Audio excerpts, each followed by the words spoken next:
Je vous propose de prier.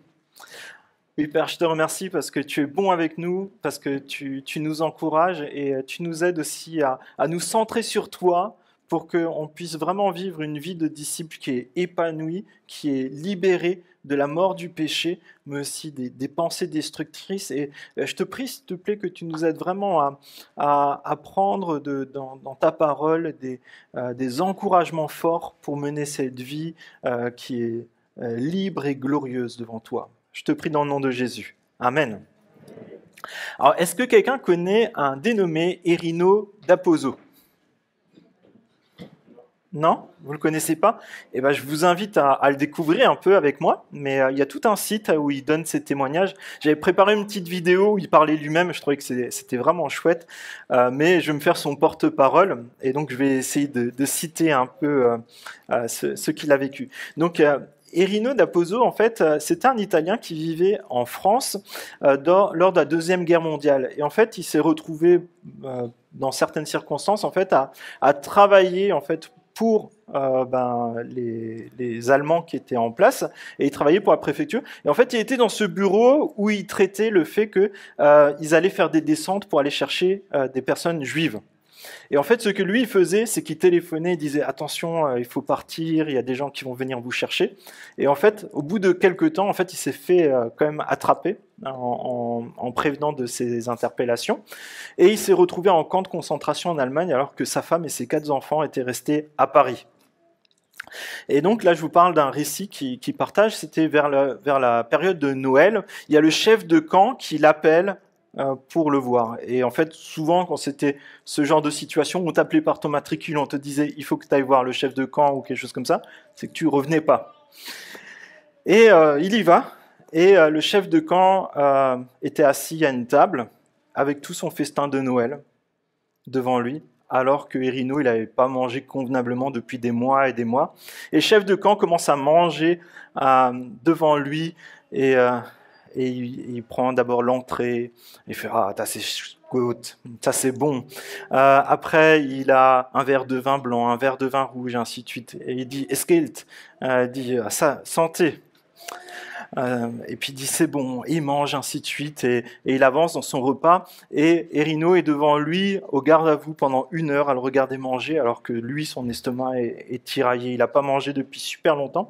Puis arrive sur la fin du repas, il arrive au dessert, et merci. Et à ce moment-là, en fait, il sort une boîte de biscuits avec le café et il commence à les manger. Il croque dedans. Et c'est là qu'il comprend qu'il y a un piège pour lui. Parce que lui, il est chrétien, convaincu. Et en fait, tous ses camarades de cabane, on va dire, il leur partage la foi en Jésus-Christ et ça énerve le chef de camp. Et du coup, il y a ces pensées qui viennent, mais je comprends pas pourquoi lui il a à manger, à boire et moi je vis comme ça. Et puis il a ces pensées qui disent, mais est-ce que Jésus c'est vraiment le bon berger? Et puis il a cette lutte intérieure, puis se rappelle la parole de Dieu. Le bon berger, c'est celui qui est là, qui te donne sa justice, qui te donne une espérance, qui te donne l'éternité. C'est pas forcément celui qui va te donner les petits gâteaux. Puis il lutte comme ça, il tient le cas. Et puis après, le commandant continue de manger les petits gâteaux, il croque bien dedans et fait « Mais ces petits gâteaux, ils sont excellents, c'est vraiment mes préférés. J'en reçois, tous les mois, il y en a qui arrivent et votre femme est vraiment une très bonne cuisinière. » Ça fait 7 mois que ces 4 enfants se privent, il faut mettre un peu de farine, un peu de matière grasse, un peu de sucre, il manque sans doute de tout. Et tous les mois, ils posent sans doute cette pâte sur la table et ils disent ensemble « On va faire des biscuits pour notre papa qui est en Allemagne. » Et Erino, ça chauffe là. Hein. Ces enfants se privent pour nourrir ce commandant de camp qui est en face de lui. Imaginez juste comme ça, bout quoi. Et là, il y a cette lutte intérieure et il dit, mais en fait, j'ai la solution des petits gâteaux. Elle se trouve dans la Bible. Et la Bible, elle dit, aimez vos ennemis, tous sans exception. Il n'y a pas une petite ligne quelque part qui dit, tous sauf les chefs de camp. Aimez vos ennemis sans exception. Et c'est un effort tellement difficile. Et il continue de voir ce chef manger ces plats. Et il dit, mais à Dieu, en silence, dans son cœur, il dit, je te remercie pour ton amour que tu mets dans mon cœur par le Saint-Esprit. Il dit, mais à ce moment-là, j'avais pas d'amour. Mais le Saint-Esprit a fait ça. Et l'amour de Dieu, il se rappelle ça à ce moment-là, ses pensées bibliques. L'amour de Dieu consiste à garder ses commandements. L'amour de Dieu consiste à garder les commandements de Dieu. Ce qui triomphe du monde, c'est notre foi. Ce qui triomphe du monde, c'est notre foi et pas nos sentiments. C'est ce qu'il dit dans ce passage qu'il dit lui-même à la vocale. Et il se tourne vers le commandant et lui dit vous êtes un pauvre homme. Je suis chrétien, je vais continuer de prier pour vous. Et dans sa tête, il dit, mais il est pauvre, je suis riche. Il est lié, je suis libre. Et cette colère passe. Lui, il retourne à sa baraque avec les puces et les poux tranquillement. Et le commandement, lui, il est en train de rager parce qu'il venait de lui dire ça. Et 10 ans passent et Erino donne ses témoignages et il est en Suisse et il va voir un pasteur et lui dit « Est-ce que vous seriez d'accord de m'emmener à 40 km d'ici ? J'ai une visite à faire. » Et pendant qu'ils sont en route, il discute avec lui, il lui raconte l'histoire des petits gâteaux. Et le pasteur, il est fâché, il dit « Mais des gens comme ça, faudrait les pendre. » Comme quoi, il y a même des pasteurs un peu violents. Hein. Et il fait « Non, mais vous en faites pas, c'est justement lui qu'on va rendre la visite. » Et le pasteur lui dit « Mais aussi, on lui a acheté des petits gâteaux. » Donc, ils s'arrêtent à la boulangerie, ils achètent des petits gâteaux, et puis ils emmènent tout ça. Puis ils arrivent enfin devant cette porte, parce que cette personne se cachait avec des faux noms, changeait régulièrement de lieu de résidence, et ainsi de suite. Et ils arrivent devant la porte, et toc, toc, toc. Et là, il sait que juste à quelques centimètres de lui, il y a cet homme, des petits gâteaux, derrière la porte. Cet homme ouvre, il dit « Je suis matricule tel et tel et tel. » Et il ne comprend pas tout de suite. Et après, il rajoute « Le gars des petits gâteaux. » Et là, il a dit « La personne s'est décomposée. » Et il pose cette question « Vous êtes venu pour vous venger. » La personne était dans la peur, dans l'angoisse depuis des mois et des années. Et il voyait juste encore la peur, l'angoisse dans son quotidien. Et là, Erino dit est-ce que vous voudriez bien nous chercher un café plutôt ? Et il dit Yavol. Et puis après, il prépare le café, il s'installe avec le pasteur, ils mangent les petits gâteaux ensemble. Et il dit mais en fait, je ne vais pas faire la morale, mais je vais parler de l'amour de Dieu pour lui, pour sa famille, comment Dieu peut le libérer même dans cette situation-là. Et vous savez quoi ? Le pasteur qui avait fait 40 km pour y aller, toutes les semaines, il a continué de faire ses 40 km aller, 40 km retour, pour les voir pendant 2 ans. Et au bout de 2 ans, toute la famille s'est convertie à Christ. Il y a des témoignages comme ça nous touche et j'espère en tout cas qu'on n'est pas tous appelés à vivre la même chose que lui. Et ça serait trop facile de dire on n'a qu'à faire comme lui, il n'y a qu'à faire, il n'y a qu'à faucon. C'est pas ça l'idée. On a tous nos combats et je pense qu'on a des combats dans nos pensées, mais c'est intéressant de savoir comment la Bible y répond et comment des personnes aussi ont combattu des pensées qui les harcelaient avec les moyens de la Bible, pas juste avec les moyens humains. Et ça nous rappelle aussi que c'est important de savoir qu'on aura des combats à mener dans nos pensées, dans nos choix, dans nos discussions. Et en Éphésiens, chapitre 6, verset 12, il nous est dit « Nous n'avons pas à lutter contre les êtres humains, mais contre les puissances spirituelles mauvaises du monde céleste, les autorités, les pouvoirs et les maîtres de ce monde obscur. » Et je pense que c'est bon parfois de se le rappeler, quand il y a quelqu'un qui nous énerve, c'est pas contre lui que je vais me battre. C'est dans la foi en Jésus-Christ que je trouverai la liberté. Et on va voir justement aujourd'hui que nous sommes appelés à une identité nouvelle pour la vraie liberté, y compris la liberté dans nos pensées. Et on va ouvrir donc notre Bible, Éphésiens, chapitre 4, verset 17. Et on va voir que la vérité, elle nous donne une vie sainte. La vérité, elle assainit nos relations.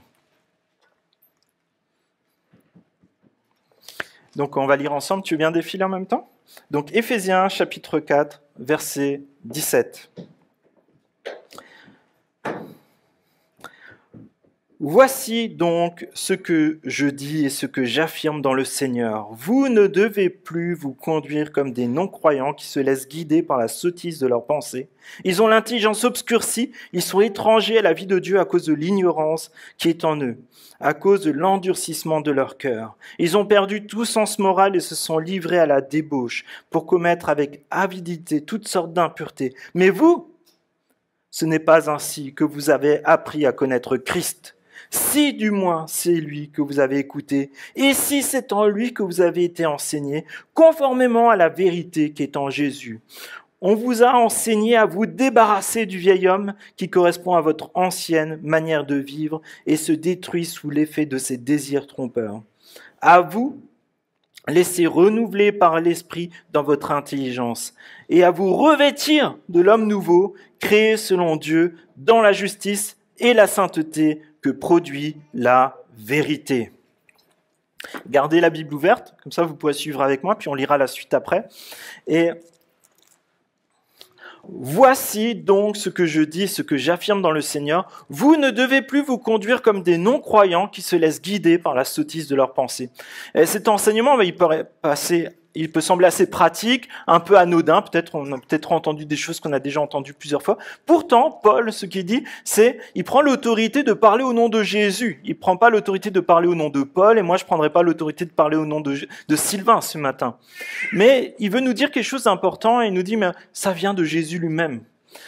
Connaître la nouvelle naissance va nous amener à vivre différemment de nos voisins, de nos contemporains, peut-être de nos collègues de travail, et ça va nous amener à cultiver une autre façon de penser et de vivre. Si nous ne nous laissons pas guider par l'Esprit Saint, par le Saint-Esprit, comprenez que nous serons guidés par des pensées, des valeurs qui vont nous amener à la destruction et qui sont vides de sens. La sottise de leurs pensées est traduite dans certaines versions de la Bible comme des pensées vides de sens, des pensées futiles. Et vivre dans la futilité, c'est penser et vivre sans aucun regard, ni envers Dieu, ni envers l'éternité. Vivre dans la futilité, c'est ne pas regarder à Dieu, ne pas regarder vers l'éternité. C'est chercher à vivre pour soi-même ou pour être peut-être quelqu'un de bien, peut-être on peut vivre pour l'humanité, on peut vouloir faire plein de belles choses, y compris humanitaires, mais même des personnes très gentilles qui font le bien, à un moment, la question qui se pose, c'est pourquoi elles le font. Est-ce qu'on le fait pour se sentir mieux? Est-ce que l'on le fait pour se sentir utile? Et je pense que nous avons peut-être chacun par moment ces combats-là, en se posant la question pourquoi je fais tel service dans l'Église? Est-ce que je le fais pour Dieu ou est-ce que je le fais pour me sentir utile, pour me sentir un peu mieux? Et c'est là où justement on ne peut pas trouver en fait dans ce qu'on fait de la reconnaissance, de la fierté ou de la valeur. Mais par contre, là on peut trouver le fait de se sentir bien, trouver de la fierté, c'est qu'on est enfant de Dieu. C'est la valeur qu'on a, c'est la valeur que Jésus lui-même nous a donnée parce qu'il s'est sacrifié pour nous. Et après, finalement, notre vie, ça consiste à lui ressembler de plus en plus. Et c'est tellement merveilleux. C'est ça notre plus grande fierté en tant qu'enfant de Dieu. Mais au final, je pense que la question qui peut se poser pour quelqu'un peut-être qui n'a pas encore fait ce choix d'être avec Jésus-Christ, mais aussi pour nous, mais dans tout ce qu'on fait, dans notre quotidien, qu'est-ce qui restera à la fin de notre vie? Qu'est-ce qui restera à la fin de notre vie? Mais encore une autre question, qu'est-ce qui restera dans l'éternité? De tout le temps qu'on a investi, de toute l'énergie qu'on met dans telle et telle chose. J'ai l'impression que par moments, c'est comme si on construisait parfois des châteaux de sable merveilleux. Je ne sais pas si vous avez déjà vu, il y en a, ils font des finitions de dingue. Là, par exemple, c'est un exemple sur cette photo. Mais au final, vous savez, il y a toujours la mer qui remonte. C'est peut-être pas aujourd'hui, c'est peut-être pas demain, mais les vagues arrivent. Et au final, parfois, il n'en reste plus que ça, alors qu'on a passé des heures dessus, des heures à peaufiner des choses. Et je nous invite vraiment à faire cette réflexion-là. Qu'est-ce qui vaut la peine ? Qu'est-ce qui vaut la peine? Pour ne pas se retrouver à un moment, peut-être à la fin de notre vie, ou peut-être dans l'éternité, ça sera encore plus triste, à constater que finalement, la mer est venue et qu'est-ce qu'il en reste? Vous ne devez plus vous conduire comme des non-croyants. Quand Paul le dit, c'est que ça nécessite de ses auditeurs en fait de prendre position. parce que sinon il dirait vous ne vous conduisez plus comme des non-croyants. C'est-à-dire quand même qu'on fait des choix dans notre quotidien. Comprenez que c'est un choix volontaire de connaître la lumière et la vérité. C'est un choix d'ouvrir nos yeux à ce que dit la Bible, de dire mais ça c'est la vérité qui va conduire mes choix. Ça implique que nous changeons en quelque sorte le logiciel. C'est peut-être ceux qui ont un ordinateur ou autre, vous passez de Windows à un Linux. Ça change beaucoup de choses, c'est un autre fonctionnement, mais ça vaut la peine de changer notre logiciel pour adopter celui de Dieu. Ça veut dire aussi stop à une certaine façon de vivre, comme le présente Paul. Réfléchir à ce que nous faisons pour ne pas rester dans des automatismes. Parce que finalement, on pourrait dire je suis chrétien, je suis né de nouveau, je crois en Jésus, et en fait continuer à vivre comme avant. Peut-être à dire des gros mots, à voler, à prendre ce qui ne nous appartient pas, à mettre toute peut-être notre énergie pour des choses futiles. Et comprenez que c'est pas des choses qu'on fait qui sont, enfin, en tant que telles qui sont la difficulté, c'est pourquoi on les fait et le temps qu'on y consacre, l'énergie qu'on y consacre en parallèle avec ce qu'on consacre à Jésus. Verset 18, ils ont l'intelligence obscurcie, ils sont étrangers à la vie de Dieu à cause de l'ignorance qui est en eux, à cause de l'endurcissement de leur cœur. Et ça me fait penser à parfois, je ne sais pas si quelqu'un a déjà fait de la spéléologie. À un moment, vous descendez dans la grotte au fur et à mesure, et là, il n'y a plus de lumière, en fait. Imaginez que vous ayez vécu toute votre vie au fond de cette grotte-là. Vous n'avez jamais connu la lumière, vous n'avez jamais connu le soleil, vous n'avez jamais connu l'espoir. Certains vivent comme ça jusqu'au moment où il y a de la lumière qui rentre dans la grotte, et c'est la lumière de la vérité de l'Évangile. Et c'est vraiment une situation terrible de ne pas avoir d'espoir. Et peut-être pour toi qui es là ce matin, c'est la première fois que tu entends qu'il y a de l'espoir, qu'il y a quelque chose de plus que survivre au quotidien. Il y a une espérance éternelle, une vie abondante avec Jésus-Christ, libéré des conséquences de nos péchés. Tous les loupés, vous savez, qu'on a dans notre vie, on peut en être libéré avec Jésus. Et commencer cette nouvelle vie. Par exemple, ce chef de camp, il aurait pu dire, mais en fait, je suis un criminel, peut-être même un criminel de guerre. Je ne peux pas accepter Jésus. Mais qu'est-ce qui s'est passé? C'est l'amour de Jésus. Il surpasse toutes les erreurs qu'on a pu commettre dans notre passé. Rappelez-vous, sans Christ, nous sommes morts au péché. On l'a vu plusieurs fois dans cet épître. Mais c'est tellement triste. C'est ce verset qui est peut-être un des plus tristes dans la Bible qu'on a vu récemment. C'est vivre sans Christ, c'est vivre sans Dieu dans le monde, c'est ne pas savoir qu'est cette lumière, rester dans l'obscurité, rester sans espoir. Et les chrétiens, comprenez, ils ne sont pas plus intelligents ou meilleurs que les autres, ou ils ne sont pas plus optimistes que les autres, mais ils sont au profit de la lumière qu'est l'Évangile. C'est comme le phare de la vérité, de la lumière de l'Évangile qui est sur l'océan. Les vagues peuvent monter, descendre, il peut y avoir des orages, mais ce qu'on fait, c'est qu'à un moment, on arrête quand on veut se diriger, aller de l'avant, on arrête de regarder aux vagues et on regarde à la lumière d'où elle vient pour prendre la bonne direction. Et c'est vraiment ce que Dieu nous invite à vivre. Peut-être pour quelqu'un qui ne le connaît pas encore, je pense que c'est un bon rappel de savoir dans quelle situation on se trouve. Peut-être pour ceux qui ont déjà fait le choix de suivre Jésus, c'est un bon rappel de là où on en était, mais pas pour se morfondre dedans, mais pour prendre la bonne direction. Et il est dit que pourquoi est-ce qu'on se retrouve dans cette situation? À cause de l'ignorance qui est en eux, à cause de l'endurcissement de leur cœur. Cette ignorance, ça consiste à rejeter la vérité de l'Évangile. Vous savez, quand il y a cette petite lumière, et qu'en fait on préfère rester dans l'obscurité, parce que si on se rapproche de la lumière, ça révèle en fait tout ce qui ne va pas dans nos vies. Et ça nécessite du coup un moment de reconnaître son péché, de reconnaître qu'en fait, si tout le monde savait ce qu'on fait, ce qu'on pense, ce qu'on dit, je pense qu'on ne ferait pas les malins. Mais devant Dieu, on peut vraiment être transparent et on peut dire « j'ai besoin de toi ». Et Jésus a payé le prix à la croix pour moi, pour que je n'ai plus à me cacher, parce que je t'appartiens maintenant. Et cela, quand on ne fait pas ça, lorsqu'on ne dit pas « je viens à la lumière maintenant, je veux vivre dans la vérité », en fait, au fur et à mesure qu'on va rejeter la lumière, ça va endurcir notre cœur. Et au fur et à mesure du temps, ça sera de plus en plus difficile de venir à Jésus ou de revenir à lui. C'est pour ça que je nous invite vraiment à être disponibles pour Dieu. Ne luttons pas contre Dieu. C'est du temps perdu, de l'énergie perdue, alors que Dieu y gagnera toujours. Et dans le même sens, vous savez, une fois j'ai entendu un témoignage de quelqu'un qui avait vécu une vie très dissolue et il se présentait comme chrétien après, mais pendant 1 heure de témoignage, en fait, il a passé plus ou moins 3/4 d'heure à glorifier, à faire l'apologie de tout ce qu'il a vécu de sordide ou de débauche, en fait. Donc il disait oui, comme Salomon, moi j'ai eu 1000 femmes, j'avais plein d'argent, je dépensais à ci et ça. Mais pendant 3/4 d'heure, il disait ça, et après, à 15 minutes, il disait oui, mais maintenant il y a Jésus, puis maintenant tout va mieux, et ainsi de suite. Mais en fait, moi, ça m'interpelle. Aujourd'hui, autant, effectivement, il faut qu'on puisse reconnaître notre péché, mais aussi vivre dans la vérité, c'est avancer et présenter ce qu'on vit de formidable avec Christ aujourd'hui, cette nouvelle façon de penser, cette nouvelle façon de vivre. Et je pense que c'est un bon indicateur aussi pour peut-être notre témoignage personnel. Est-ce qu'on présente cette vie saine qu'on vit aujourd'hui en priorité avec Christ ?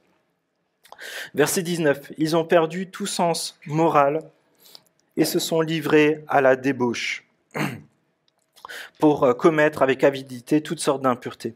Comprenez que ce sont nos mauvaises pensées qui nous amènent à toutes sortes de pratiques qui sont dégradantes, destructrices. Et sans Dieu, nous perdons progressivement toute gêne. Peut-être il y a des choses qui nous gênaient peut-être un peu au début, de peut-être dire des gros mots, peut-être peut-être voler, ainsi de suite. Mais au fur et à mesure, en fait, quand on s'habitue, on se dit « ah, c'est normal », puis les autres font pareil. On perd progressivement toute gêne. On n'a aucun inconfort, aucun problème moral, peut-être à avoir un appât pour le gain, profiter des plaisirs éphémères qu'on peut trouver, des actions indignes qu'on peut mener, en se disant finalement c'est pas grave, les autres ils font pareil. Mais comprenez que si on est enfant de Dieu, c'est quand même notre choix personnel de vouloir honorer Dieu dans notre vie et de lui ressembler de plus en plus. Et à cette question parfois qu'on peut se poser, c'est qu'est-ce que ferait Jésus à ma place ? Est-ce qu'il accepterait ce compromis-là ? Et comprenez bien que vous et moi, on tombera toujours à un moment ou à un autre là-dedans. Mais la question c'est, est-ce que mon cœur est disponible pour que Saint-Esprit puisse me parler, puis que petit à petit je puisse avancer, que si je lutte avec quelque chose, que j'abandonne pas, mais que je me dise, je veux y aller avec les forces que tu me donnes, pas les miennes. Verset 20, « Mais vous, ce n'est pas ainsi que vous avez appris à connaître Christ, si, du moins, c'est lui que vous avez écouté, et si c'est en lui que vous avez été enseigné conformément à la vérité qui est en Jésus. » Il y a une bonne nouvelle, si nous sommes chrétiens, nous pouvons vivre une vie joyeuse, une vie pleine d'espérance, une vie resplendissante, une vie lumineuse, une vie vertueuse qui produit vraiment des fruits pour aujourd'hui, la bonté, la patience, la sagesse, et qui va se produire jusque dans l'éternité, dans la présence de Dieu, avec des choses magnifiques à faire. Et là, Paul nous présente vraiment comme un contraste. Vous savez, il y a les photos, pour ceux qui se souviennent, où on faisait les négatifs à gauche. En fait, ça c'était la photo négative et après on l'a développée. Et là, c'est un peu la même chose. Paul nous dit qu'en fait, il y a vraiment une comparaison entre notre ancienne façon de vivre lorsqu'on n'était pas chrétien ou lorsqu'on ne l'est pas, et lorsque l'on est chrétien. Chrétien, c'est pas juste dire voilà, je suis chrétien et continuer de vivre comme avant. C'est vraiment le jour et la nuit, littéralement en fait, spirituellement. C'est l'obscurité et la lumière. Et toutefois, Paul ajoute des conditions si on veut rentrer dans cette démarche de vivre conformément à notre appel d'enfant de Dieu. Il dit mais vous, mais Sylvain aussi, ce n'est pas ainsi que vous avez appris à connaître Christ. Cela veut dire que ce n'est pas une sorte de liste de choses à faire ou à ne pas faire. Il ne faut pas voler, il faut donner, ainsi de suite. C'est pas ça l'idée. C'est d'abord une transformation concrète de nos cœurs qui fait de nous des chrétiens, des disciples de Jésus. Et le fondamental là-dessus, c'est notre relation personnelle avec Jésus-Christ. Si on reste juste sur une liste de choses à faire et à pas faire, c'est juste de la bonne morale. C'est quelqu'un qui est gentil. Un chrétien, c'est quelqu'un qui a une relation personnelle avec Jésus-Christ. Connaître Jésus-Christ. Vous avez appris à connaître Christ. C'est vraiment le focus principal. Tu pourras lutter longtemps pour corriger peut-être un de tes péchés mignons, même s'ils ne sont pas toujours très mignons. Mais si tu ne reviens pas à connaître Christ comme priorité, ça n'avancera jamais. Et cela commence donc par une rencontre avec Jésus. Verset 21, « Si du moins c'est lui que vous avez écouté ». Ça nécessite que des personnes, comme vous et moi, aient parlé à d'autres personnes de Jésus-Christ. Que nous-mêmes, si on est là aujourd'hui, c'est certainement que quelqu'un nous a parlé de Jésus-Christ à un moment ou à un autre de notre vie. C'est qu'on a pu avoir accès à la parole de Dieu par rapport à peut-être quelqu'un qui nous l'a présenté, peut-être quelqu'un qui nous a offert une Bible. Et comprenez que c'est vraiment important. Pour vivre dans la vérité, nous avons besoin de la parole de Dieu. Et c'est le moment où on découvre la personne la plus impressionnante de l'univers. C'est le créateur de toutes choses. C'est un roi. C'est aussi un sauveur. C'est la personne qui t'aime le plus au monde. Ce que Jésus a accompli, c'est pour moi, c'est pour toi, c'est pour l'humanité, mais même ce qu'on a déjà vu, c'est pour toute la création qui va être restaurée, libérée du péché, qui sera de nouveau magnifique, sans aucune tare. Si nous sommes convaincus que nous sommes dans la présence de Dieu, nous plaçons notre confiance en Jésus et nous vivons concrètement notre nouvelle naissance, pas par nos forces, mais par cette vie qui vit en nous. Et si c'est en lui que vous avez été enseigné conformément à la vérité qui est en Jésus. Cela nous amène à suivre Jésus et à faire ce choix et réfléchir de dire maintenant je désire ressembler à Jésus. C'est un choix, ça ne se fera pas tout seul. Alors comment faire ? Vous savez, quand on a des amis, ce qui est fort, c'est qu'on souhaite les connaître de plus en plus. On aime bien savoir qu'est-ce qu'ils aiment manger, qu'est-ce qu'ils aiment faire comme activité, qu'est-ce qu'ils pensent de tel ou tel sujet. Et en fait, au fur et à mesure, on prend vraiment un plaisir à découvrir l'autre. C'est une des raisons pour laquelle on se voit, qu'on discute ensemble. Et c'est la même chose pour Jésus. Connaître son enseignement et ses instructions, la vie de Jésus, ça va nous amener à l'aimer de plus en plus, à lui ressembler de plus en plus et à le connaître de plus en plus. Ça se passe par la lecture qu'on peut faire de la Bible, les temps de prière, les temps qu'on passe tous ensemble entre frères et sœurs pour nous encourager à connaître Christ, à nous dire mais comment Dieu a agi dans notre vie, ainsi que aussi l'enseignement qu'on peut avoir avec les responsables, que ce soit dans les groupes de maison, avec les animations autour de la Bible, que ce soit des temps de prédication ou autres. Mais est-ce qu'on est au profit de la parole de Dieu ? Est-ce qu'on est disponible ? Est-ce qu'on est enseignable par Dieu ? Et quel est cet enseignement ? Ça aussi, je pense que c'est important de bien le concevoir.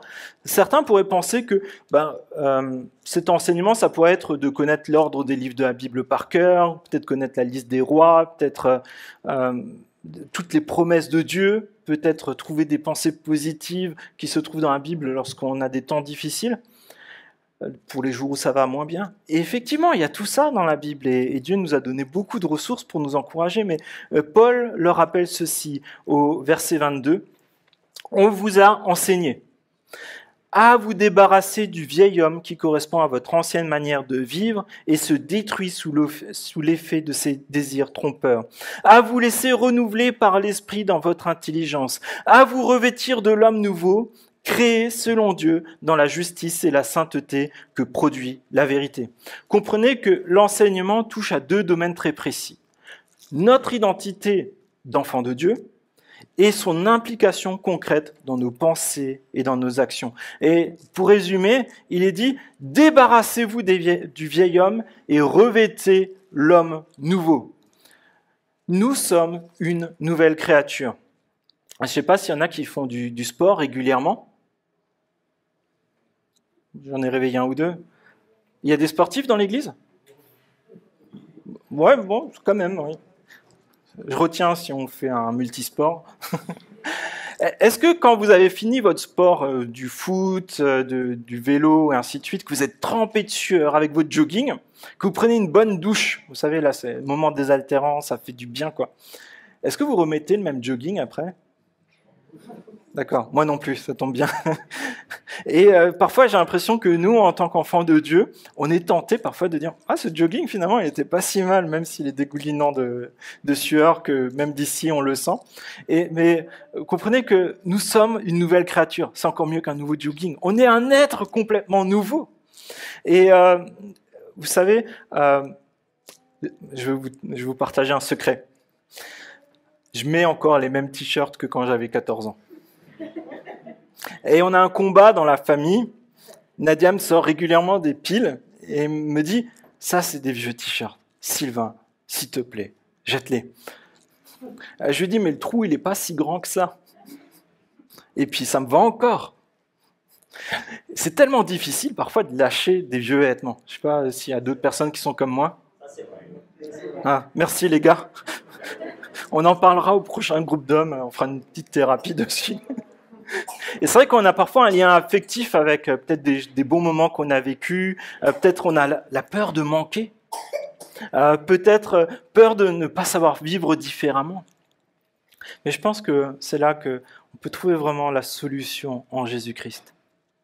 Pourquoi vouloir vivre une vie nouvelle de la même façon que avec nos anciens vêtements, avec nos anciennes habitudes? Il y a tout qui est nouveau.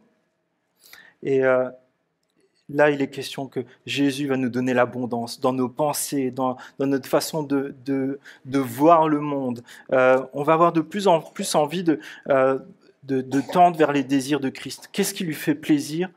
Et on va lâcher de plus en plus ce qui est impur. C'est assez fondamental car il est question de notre identité.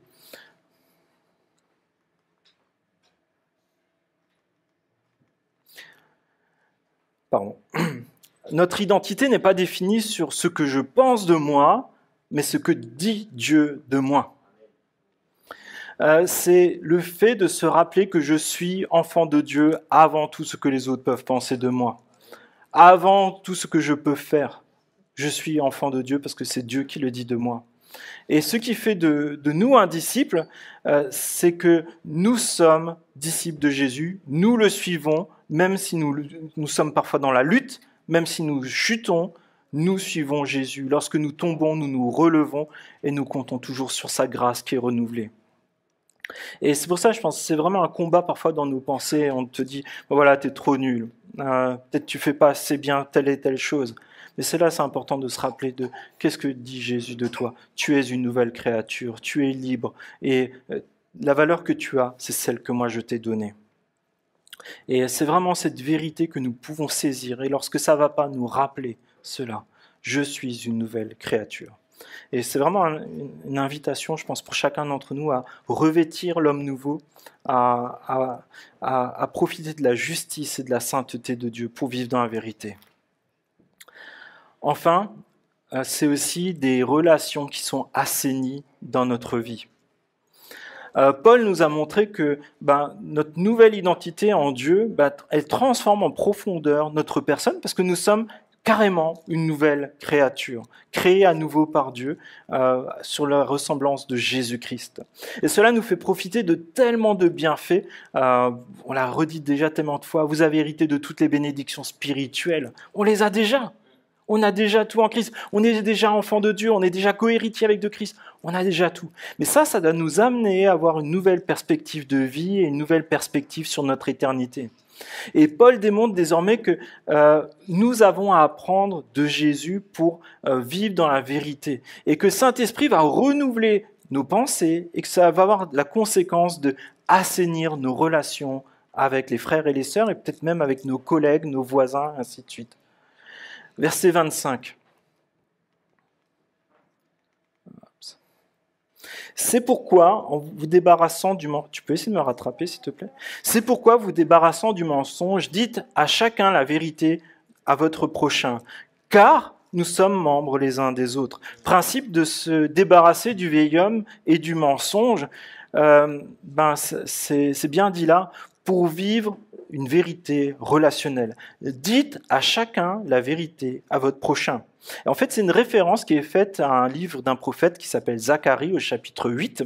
Et je ne vais pas le lire et le détailler, mais ça fait référence au fait que Dieu, quand tout sera restauré, il habitera au milieu de son peuple, et son peuple, c'est l'Église, et tu fais partie de ce peuple.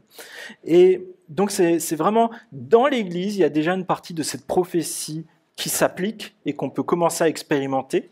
Et c'est aussi notre choix, finalement, de faire vivre cette prophétie dans notre quotidien, dans notre Église, dans nos relations. Et il est dit que nous sommes chacun coparticipants de sa réalisation. Ça dépend pas, tu peux pas simplement dire, en fait, c'est à cause des autres, ou c'est à cause de celui-là. Toi aussi, tu es concerné personnellement. Moi aussi, je suis concerné personnellement. Comprenez que le diable, il est dit que c'est le père du mensonge, mais Dieu est la vérité et la justice. Verset 26. Si vous vous mettez en colère, ne péchez pas, que le soleil ne se couche pas sur votre colère et ne laissez aucune place au diable. C'est une phrase qui est citée d'un psaume. Si vous vous mettez en colère, ne péchez pas. C'est le psaume 4, verset 5. Et le contexte, c'est David qui se plaint à Dieu d'une situation qui est injuste envers lui. Et il dit cela, « L'Éternel entend lorsque je crie à lui. Si vous vous mettez en colère, ne péchez pas.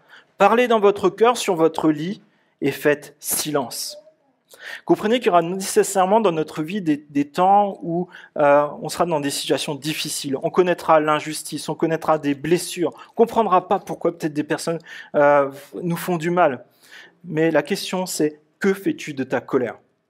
Tu peux l'avoir, mais qu'en fais-tu? Est-ce que tu vas la ruminer ou est-ce que tu vas la dire à Dieu et tu fais silence dans ton cœur? Un peu comme d'Aposo, ses pensées étaient là. Et effectivement, ce n'était pas juste. Mais à un moment, il a dit, ce qui est la vérité, c'est ce que dit la Bible. Et David commence souvent comme ça ses psaumes, il dit « Ah, pourquoi est-ce que je vis ça? Dieu m'a-tu abandonné ?» Mais il termine toujours sur le fait que tu mets dans mon cœur plus de joie qu'il n'en éprouve quand abonde le blé, le vin et l'huile. Je me couche aussitôt, je m'endors en paix, car c'est en toi seul, Éternel, qui me donne la sécurité dans ma demeure. Ça nous amène en fait à faire ce choix assez concret. Est-ce que je rumine ce qui va pas? Est-ce que je rumine ma colère qui va me détruire? Ou est-ce que je rumine la parole de Dieu qui porte du fruit pour l'éternité et qui contient la paix de Dieu? Est-ce que c'est facile? C'est facile pour vous? Non, moi non plus. Est-ce que c'est instantané? Parfois oui, parfois non. Est-ce que ça marche à chaque fois comme si on avait une baguette magique? Non. Certaines personnes, il faut aussi le reconnaître, connaîtront des combats dans leurs pensées durant toute leur vie. Parce que peut-être ils ont vécu des traumatismes, peut-être il peut y avoir des maladies, et pourtant elles sont fidèles au Seigneur. Mais jour après jour, elles ont besoin de vivre cette dépendance encore plus fortement que d'autres, de dire « je compte sur ta grâce aujourd'hui, je t'abandonne ma colère, ce qui est du passé, je le laisse dans le passé, je suis une nouvelle créature. » Mais ça nécessite forcément de se positionner. Mais je suis certain que quoi qu'il arrive, Dieu agit, Dieu réconforte, Dieu donne sa paix. Verset 28, que celui qui volait cesse de voler, qu'il ne donne plutôt la peine de travailler honnêtement de ses mains pour avoir de quoi donner à celui qui est dans le besoin. Donc, je ne sais pas si vous avez remarqué, ils m'ont fait un peu verset par verset maintenant, je n'ai pas tout relu. Et lorsque dans le Nouveau Testament, il est question de ne pas voler, comprenez qu'il n'y avait pas de caisse de chômage, il n'y avait pas de caisse de maladie, de caisse de vieillesse, il n'y avait pas de SMIC, il n'y avait pas de prud'homme, il n'y avait rien de tout ça. Et il y avait 10% de la population qui était esclave. Donc, quand Paul le dit, c'est pas anodin, quoi. C'est pas juste, soyez gentils, quoi. Mais c'est là où il y a ce tiraillement qui se trouve dans nos cœurs, je pense pour chacun. C'est peut-être la peur de manquer, c'est peut-être la soif de posséder plus, peut-être l'égoïsme, de dire, moi j'en ai plus besoin que lui. Mais la nouvelle naissance, ça va produire un changement radical en nous, ce contraste qu'on a vu, où désormais, on va dire, mais en fait, je m'attends à Dieu, je m'attends à ce qu'il me donne tout ce qui est nécessaire. Il a bien donné de la manne et des cailles à un peuple dans le désert. Je crois qu'à moi aussi, il peut prendre soin de moi, même si par moments c'est difficile. Et il y a ce parallèle qui dit, mais en fait, maintenant cherche à travailler honnêtement. Mais plus que juste travailler pour tes besoins, travaille aussi pour ceux qui sont eux-mêmes dans le besoin, pour aussi pouvoir les aider dans leurs besoins. Et ce qui est fort, je ne sais pas si vous vous souvenez, dans les Actes des Apôtres qu'on a vus ensemble, une des premières choses qui a été mise en place dans l'Église au moment de son démarrage, c'est l'entraide fraternelle. Il y avait des juifs et des chrétiens d'origine païenne qui s'entraidaient les uns les autres, alors qu'à l'époque, c'était vraiment communautaire. Ils s'entraidaient peut-être un peu entre eux, mais ça a changé toute chose. Et ça a pris une telle place que les apôtres ont tout de suite mis une organisation pour que, même si eux, ils n'ont pas le temps, que ça continue de se faire. Verset 29. Qu'aucune parole malsaine ne sorte de votre bouche, mais seulement de bonnes paroles, qui en fonction des besoins servent à l'édification et transmettent une grâce à ceux qui l'entendent. Ce dont il est question, comprenez-le bien, c'est pas une question de gros mots ou ce genre de choses. Littéralement, dans la version grecque, c'est des paroles qui sont pourries. C'est des paroles qui peuvent être blessantes, des paroles qui peuvent être nuisibles. Vous savez, on sème par exemple des mauvaises herbes dans le champ de l'autre. C'est un peu ça, cette idée-là. Et cela inclut, à mon sens, aussi les paroles polémiques qui peuvent mettre un doute, attiser peut-être un péché, de la défiance peut-être les uns envers les autres. Mais là aussi se produit un changement. Nos paroles sont désormais orientées vers le bien des autres. Seulement de bonnes paroles qui, en fonction des besoins, servent à l'édification et transmettent une grâce à ceux qui les entendent. Je pense que c'est peut-être cette prière qu'on peut faire à Dieu. Je veux être celui qui a des paroles pleines de grâce, qui édifie et qui encourage mes frères et sœurs. Se revêtir de l'homme nouveau, c'est cultiver de nouvelles pensées, c'est agir comme enfant de Dieu, et ça veut dire non au mensonge, oui à la vérité. Non à la colère, oui à la paix. Non aux paroles blessantes, oui à l'encouragement, à l'édification et à des paroles pleines de grâce. Verset 30, n'attristez pas le Saint-Esprit, tu peux me rattraper? N'attristez pas le Saint-Esprit de Dieu, par lequel vous avez été marqués d'une empreinte pour le jour de la libération. Lorsque nous sommes nés de nouveau, nous recevons le plus beau cadeau que nous pouvons imaginer. Saint-Esprit, l'Esprit de Dieu, vient habiter en nous. Et ça va nous sceller. On ne pourra plus jamais perdre cette qualité d'être enfant de Dieu. Et ça va rester pour toute l'éternité à venir. Et ça va nous apprendre, le Saint-Esprit va nous apprendre quotidiennement à aimer, penser et agir comme un enfant de Dieu qui ressemble à son Père et qui ressemble à Jésus-Christ. Et cela implique que le Saint-Esprit est sans cesse en nous. Ça veut dire qu'il connaît nos pensées, nos actions. Ça veut dire aussi que parfois il va te dire « Fais attention ». Où est-ce que tu vas là? C'était quoi ton objectif en disant ça? Et là, nous avons ce choix. Soit nous disons, oui, je me repens et je veux faire différemment, ou alors on l'ignore, on fait, non, mais moi c'est bon, je n'ai pas besoin de toi. Et c'est là, à ce moment-là qu'on l'attriste. C'est lorsqu'on ne laisse pas le Saint-Esprit nous diriger, lorsque l'on ne l'écoute pas, lorsqu'on le méprise. Vous savez, comme quand parfois quelqu'un est à côté de toi et commence à te parler et toi tu continues ton chemin. Bon, ça arrive de ne pas faire exprès, hein, comprenez bien, mais il y en a qui le font exprès. C'est ce qu'on fait au Saint-Esprit. Verset 31, que toute amertume, toute fureur, toute colère, tout éclat de voix, toute calomnie et toute forme de méchanceté disparaissent du milieu de vous. Ici, en fait, vous avez un cocktail Molotov pour faire exploser l'Église.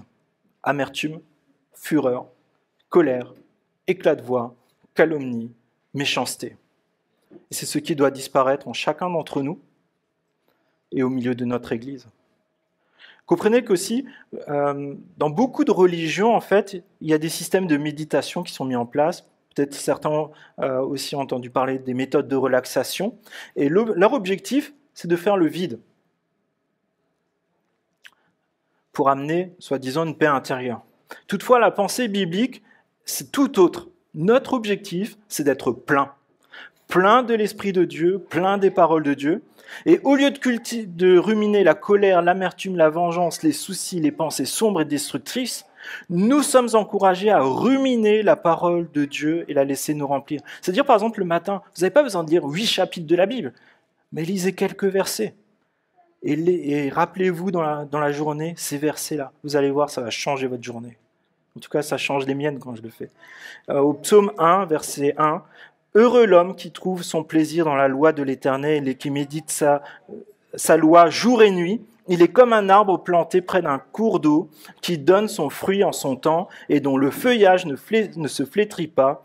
Tout ce qu'il fait réussit. » Et dans quelques semaines, on va avoir une formation sur la méditation biblique.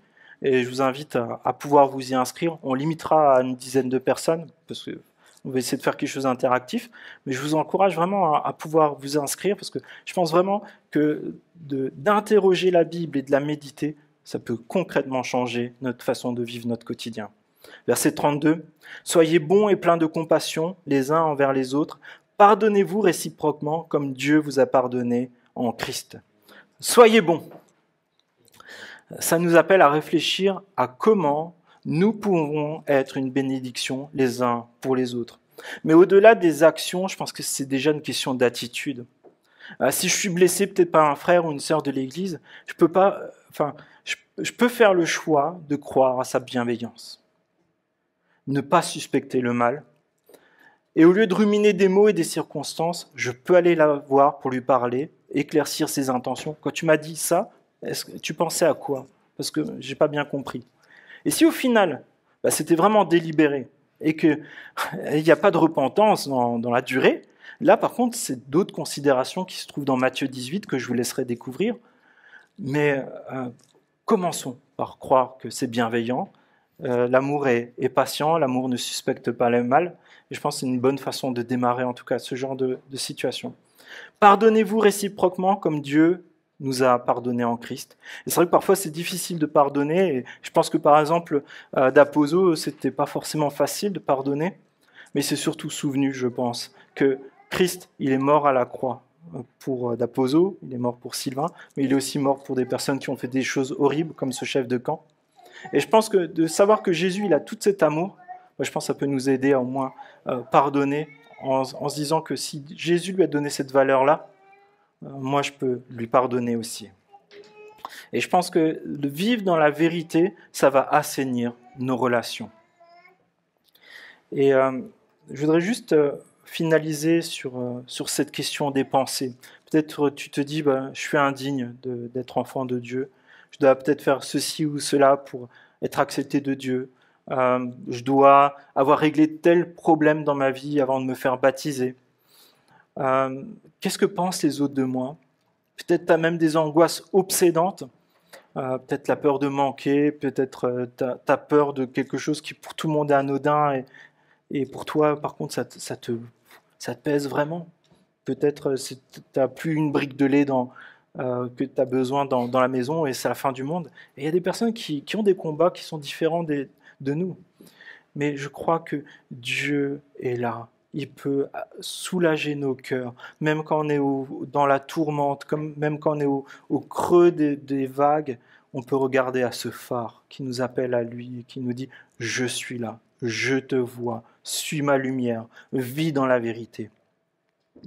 Et dans 2 Corinthiens, il est dit cela, au chapitre 10, « Car les armes avec lesquelles nous combattons ne sont pas charnelles, mais sont puissantes par la vertu de Dieu pour renverser des forteresses. Nous renversons les raisonnements et toute hauteur qui s'élève contre la connaissance de Christ, et nous amenons toute pensée captive à l'obéissance de Christ. » C'est ces versets-là que personnellement je lis quand il y a des choses où j'arrive pas à chasser des pensées de ma tête. Je lis ces versets et je prie. Christ, je te donne mes pensées, elles sont captives et obéissantes à toi. Parfois ça marche. Et je vous invite à prier pendant ce temps que l'équipe s'installe.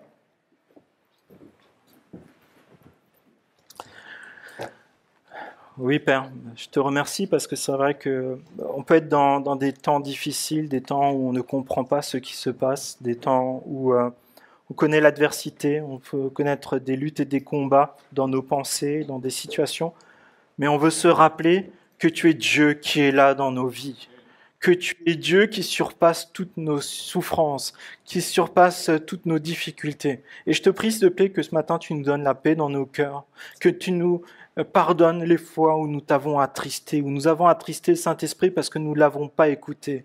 Je te demande, s'il te plaît, de nous pardonner les fois où nous avons dit des paroles qui étaient susceptibles d'amener la confusion, d'amener le doute, d'amener des polémiques.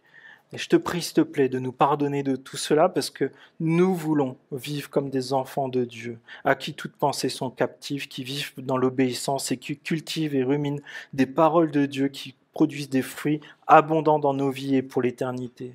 Je te prie, s'il te plaît, que ça puisse vraiment concrètement se voir dans notre quotidien, dans nos familles, dans nos lieux de travail, dans notre église, dans nos petits groupes. Je te prie, s'il te plaît, que tout ce qui est destiné à mettre le chantier dans l'Église, tout ce qui est destiné à briser l'unité ou la mettre à mal, je te prie que ça soit chassé du milieu de nous. Nous faisons le choix, et je crois pour mes frères et sœurs, d'être authentiques, de vivre dans la vérité, dans nos pensées, dans nos actions et dans nos attitudes. Je te prie cela pour chacun d'entre nous et pour notre Église. Je te prie dans le nom de Jésus. Amen.